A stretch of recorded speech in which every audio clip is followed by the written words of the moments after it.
This is Britt Caswell with another example video. In today's video, I'm covering example 5 from section 4-1 in the SavvasRealize Algebra 2 textbook. So in this example, we are going to graph the translations of the reciprocal function.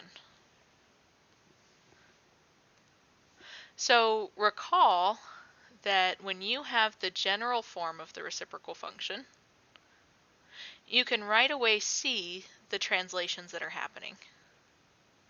The constant that's being added here is going to affect your horizontal asymptote. All right, it's going to occur at y equals your k value. And then this h that's here is going to affect your vertical asymptote, because when you translate to the left or right, it affects it vertically. Or it affects the vertical one, right, because it's sliding it to the left or right. And so we say that our vertical asymptote happens at y equals h.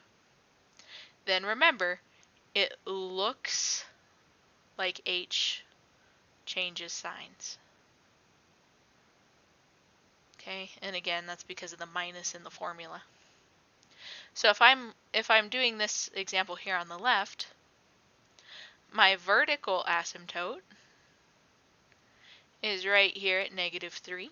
So I have the vertical asymptote y equals +3.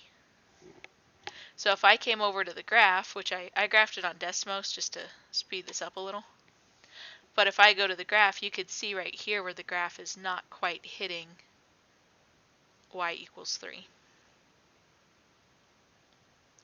And then on this one, this +2 then would be my horizontal asymptote. I'm sorry, that vertical asymptote should say x equals.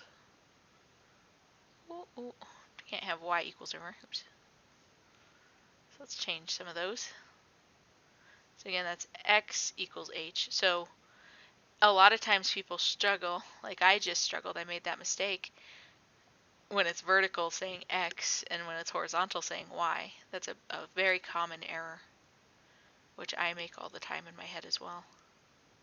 So this this +2 here, right, is going to create a y equals 2 for my horizontal asymptote. And you could see when I draw that in on the graph how the graph really just kind of starts hugging it very nicely. So let's go ahead and let's check out this one. So down here I have a +2. So that gives me a vertical asymptote of x equals -2, because you have to flip that sign by setting it equal to 0. And so if I draw in x equals -2, oops, you should see a nice relationship between the graph and that line, where the graph hugs it nice and tightly.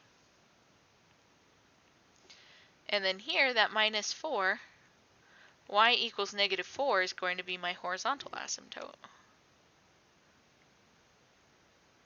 And if I draw in that -4 here, you could see the graph approaching it very nicely.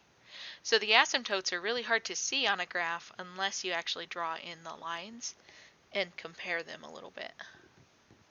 But that's how to find the translations of the reciprocal function. Until next time.